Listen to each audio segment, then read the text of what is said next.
সুপ্রিয় ভিউয়ার্স, আসসালামু আলাইকুম। মহান বিজয় দিবস ১৬ই ডিসেম্বর, আজকে ২০২৪ সাল। সবাইকে স্বাগত জানাচ্ছি। আজকে একটি very special class only HSC এবং এসএসসি পরীক্ষার্থীদের জন্য। এসএসসি পরীক্ষায় যারা অংশগ্রহণ করবে তাদের মার্ক হচ্ছে 5, আর যারা এইচএসসি পরীক্ষায় অংশগ্রহণ করবে তাদের হচ্ছে 10 মার্ক। এই 10 মার্কের একটা গুরুত্বপূর্ণ টপিক হচ্ছে কমপ্লিটিং সেন্টেন্স। তো আজকে কমপ্লিটিং সেন্টেন্স নিয়ে একটু আলোচনা করব। কমপ্লিট সেন্টেন্স একটি এসএসসি এবং এইচএসসি পরীক্ষার্থীদের জন্য অত্যন্ত গুরুত্বপূর্ণ। তো এই কমপ্লিটিং সেন্টেন্সটি সাধারণত যেভাবে আসে, এখানে 3টে ক্যাটাগরিতে আসে। একটা ক্যাটাগরি হচ্ছে জেনারেলস রুলস অনুসরণ করে, আর হচ্ছে কিছু সঙ্গতিপূর্ণ বাক্য অর্থাৎ যেটা হচ্ছে আমরা যেটাকে ম্যাচিং বলতে পারি। অর্থাৎ হচ্ছে একটি সেন্টেন্সের একটি অংশ দেওয়া থাকে, আরেকটি অংশ সঙ্গতিপূর্ণ বাক্য দিয়ে একই টেন্সে হতে পারে, এবং আরেকটি অংশ আসে সেটা হচ্ছে প্রভাব, অর্থাৎ বিভিন্ন প্রবাদ প্রবচন এরকম করে আসতে পারে। তো আমরা কিছু রুলসের যে বিষয়টি আসে সেটা নিয়ে একটু কথা বলবো। সেটা নাম্বার 1 হচ্ছে, আজকে যে বিষয়টি নিয়ে কথা বলবো সেটা হচ্ছে কমপ্লিটিং সেন্টেন্সের খুবই কমন এবং সবসময় পরীক্ষায় আসে এরকম একটা টপিক, সেটা হচ্ছে কন্ডিশনাল সেন্টেন্স।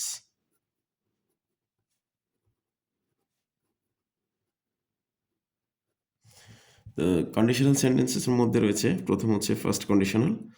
আর ফার্স্ট কন্ডিশনাল আমরা যেটা নিয়ে আলোচনা করব সেটা হচ্ছে একটি সেন্টেন্স যদি সেন্টেন্সের প্রথম অংশটা, কন্ডিশনাল সেন্টেন্স হচ্ছে ইফযুক্ত সেন্টেন্স, এবং এই সেন্টেন্সের প্রথম অংশটা যদি প্রেজেন্ট টেন্সে হয়ে থাকে তাহলে বাকি যে অংশটি দিয়ে আমাকে পূরণ করতে হবে সেটা অবশ্যই ফিউচার টেন্সে হবে। তো আমরা যদি একটু উদাহরণ দিয়ে যাই, সেটা হচ্ছে আমরা যদি বলি ইফ ইউ কাম, যদি সে আসে, তাহলে এর পর অংশটা কি হবে? তো আমরা বলছি ফিউচার ফর্ম। ফিউচার ফর্ম হচ্ছে উইল যুক্ত ভার্ব হবে। সাবজেক্টের পরে আমরা বলতে পারি if you come I will go, তুমি আসলে আমি যাব। অথবা হতে পারে ইফ হি ইনভাইটস মি, পর অংশটা হতে পারে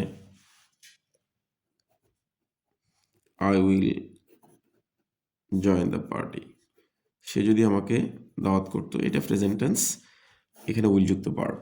তাহলে একটু আগে যেটা বলছিলাম ভেরি ক্লিয়ার, যে যদি ফার্স্ট কন্ডিশনাল, আজকে আমরা যেটা রুলসের মধ্যে করবো সেটা হচ্ছে ফার্স্ট কন্ডিশনাল সেন্টেন্স। তার মধ্যে প্রথম হচ্ছে ফার্স্ট কন্ডিশনাল। ফার্স্ট কন্ডিশনালের কথা হচ্ছে সেন্টেন্স যদি ইফযুক্ত প্রেজেন্ট টেন্স হয়, অংশটা প্রেজেন্ট টেন্স হয়, পরে যে পার্টটা আমাকে ফিল আপ করতে হবে, অর্থাৎ যেটা দিয়ে সেন্টেন্সটাকে পূর্ণ করতে হবে ক্লজ দিয়ে, সেটা হচ্ছে ফিউচার টেন্সে করতে হবে।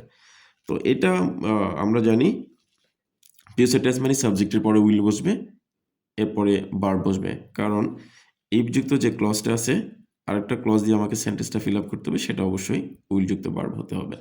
তো আমরা সেকেন্ড কন্ডিশনাল নিয়ে যদি কথা বলি, সেকেন্ড কন্ডিশনাল সেটা হচ্ছে আমাদের ইফ যদি থাকে এবং ফার্স্ট টেন্সে যদি থাকে। আমার প্রথম এই পার্টটা যদি ফার্স্ট টেন্সে হয়, তাহলে ফার্স্ট টেন্সে যদি হয় তাহলে আমাকে কি করতে হবে?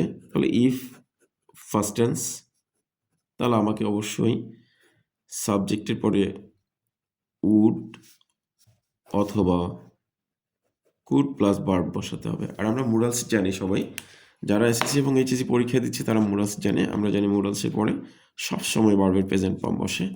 তো আমরা একটা যদি এক্সাম্পলে যাই, আগের এক্সাম্পলে যদি আমরা বলি ইফ শি ইনভাইটেড মি, সে যদি আমাকে দাওয়াত করতো,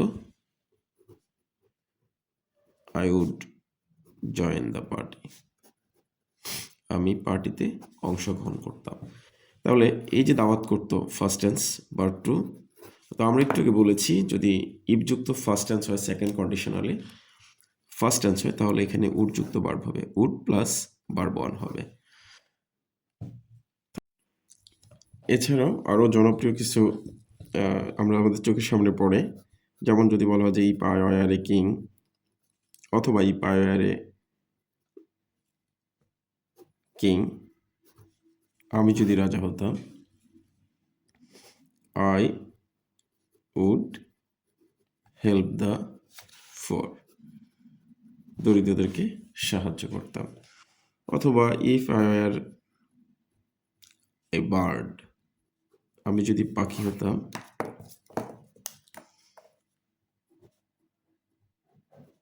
I would fly in the sky, আকাশে উঠতাম। তাহলে এখানে যে ওয়ার, এই যে ওয়ার, এটা পাস্ট টেন্স। তো আমরা বলছি ইফ যদি সেকেন্ড কন্ডিশনালে ইফ প্লাস ফার্স্ট টেন্স হয় এবং ইফ প্লাস ফার্স্ট টেন্স হয় তাহলে আমাকে উড অথবা কুড যুক্ত ভার্ব দিতে হবে। তাহলে আজকে পর্যন্ত আমাদের এরপর রয়েছে থার্ড কন্ডিশনাল। তো থার্ড কন্ডিশনাল ইফ এবং হ্যাড যুক্ত, তো আমরা সেটা নিয়ে পরবর্তী ক্লাসে কথা বলবো। সে পর্যন্ত সবাই ভালো থাকুন এবং নিয়মিত চর্চা প্র্যাকটিসের সাথে থাকুন। ইংরেজিটা হচ্ছে একটি ফরেন ল্যাঙ্গুয়েজ, তো এখানে যদি আপনাকে ভালো করতে হয় তাহলে ডেফিনেটলি ইউ মাস্ট প্র্যাকটিস, আপনাকে প্র্যাকটিস করতে হবে। সো আমরা পরবর্তী ক্লাসে আমাদের পরবর্তী টপিক নিয়ে আবারও ফিরে আসবো। সে পর্যন্ত সবাই ভালো থাকুন। ধন্যবাদ সবাইকে।